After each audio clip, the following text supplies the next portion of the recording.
What is going on, guys? This is Simunation, and today I'm going to be doing part 2 of how to drive better in NASCAR Heat 5.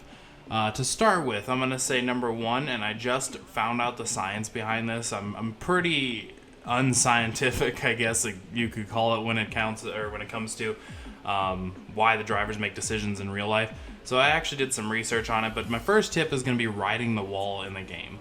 Now, what I mean by that is if you ride, like if you're on the back stretch of a racetrack, tend to keep your car closer to the wall. And the reason why you're going to want to do this, which I just found out, is that offers a lot less air resistance to the car, allowing it to go faster. That's why they do that, of course, when they're actually racing in the real life. And I believe the game as well does take that into fact. Now, I don't know that for sure, but I do know that whenever I do drive closer to the wall, my car does seem to be a little bit faster than the vehicles that don't, that I can basically weave in between the wall. So I know I can go a lot faster by doing that. So I definitely use that as, basically a tip for driving a lot better and being a lot faster, is just ride close to the wall so you have a lot less air resistance. For number 2, whenever you go into your turns, try to do it from up high on the track. And this kind of blends into tip number 1. If you're already riding the wall, you're already going to be on the high side of a curve. Of course, assuming you're not on a road track or a road course. Now, what the real reason why you want to do this for is if you go into your turn low, you're going to have so much momentum that you're going to be carried up the top. And usually you're going to lose a lot of speed by doing that. And then you're going to have cars passing you from the low side. And the reason why that being is because when your car gets swung out like that, you get all the G-force applied to you. One, the game is smart enough to know what a real driver would do, and it would slow your car down a little bit once you get up to that high line. You're going to want to slow the car down because you're about to hit the wall. And 2, you're going to burn off a lot of tire wear doing that. So it's just generally invested, go ahead and take your turns from up high. You can go on the low side, but you're going to have to slow down beforehand to take that into consideration. And at that point, you've already given up all the advantage. So really the best way to do it is from going up high and leaning into the turn to get down to the low side. For number 3, this also kind of blends into number 2 now. Always consider your speed into turns with, in consideration to your tire wear. And what I mean by that is whenever you take your turns really fast, you're going to notice if you have that one extra screen up on the left-hand corner that tells you your tire wear and gas consumption and stuff like that, you're going to notice your tires on your right side typically tend to burn off really fast if you go into your turns really fast. And this is especially relevant with the driving aids on. But what you're going to want to do, depending on the track, of course, you're going to really want to limit how much you're, going hard into the turns. Now, you can go a lot faster that way, and I get if you're racing someone really hard, trying to get, maybe you're in second place and you're trying to get up to first, I don't see that why you couldn't race it really hard and, really just go at full speed, but do consider the fact that your tire wear is going to be extremely high and you're going to lose your tread a lot faster than most of the other cars on the track. Reason being, of course, blends into number 2 with, you're going to be carried up the wall going in a little bit too fast, and you're going to have to turn a little bit sharper, which is going to put more force down on the tires, thus wearing away faster. So you're going to want to be considerate, especially based off of the track. I mean, like Daytona, for example, you don't really even have to consider it as a factor because of how high the banking is. You can really just maintain your speed.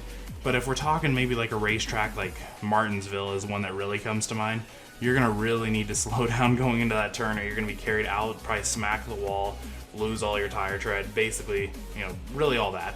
And Atlanta's a really bad one too for how bad your tires come off, of course, too. So you really have to consider those things.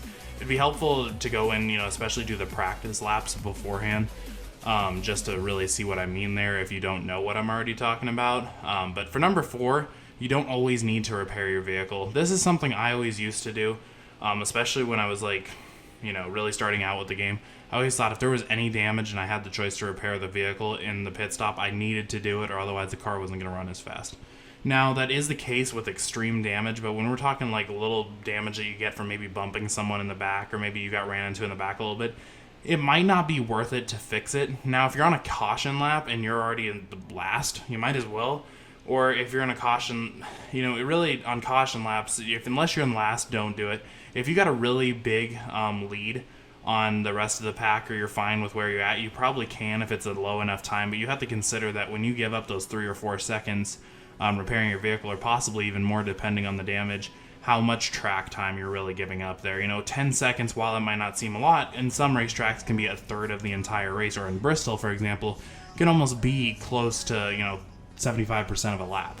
So you have to consider if it's really causing it. One of the big things you can look at is how your aerodynamics, the meter on that, your engine, and of course your radiator, how that's all looking. If those are all really close to 100%, I would say like 85% and above, it might not be worth fixing, because your car is going to run fine either way. You might notice a little bit of a difference, but it might not be worth it to actually fix it, so always be considerate of that.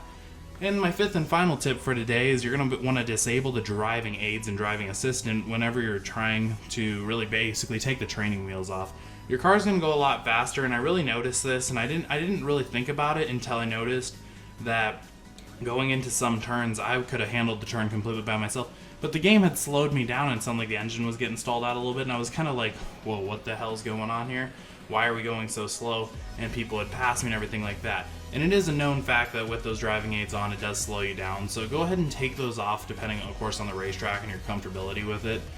It'll make you a lot faster because you can completely control the engine yourself.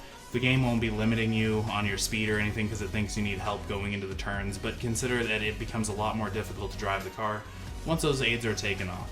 So you really got to be sure that you're confident in that track, and really get some practice in. But of course, you're not going to know until you try. And of course, it's a video game, so you can always retry. But yeah, I would go ahead and disable that driving assistance if you really want to be going fast. But yeah, guys, that is all I have for today.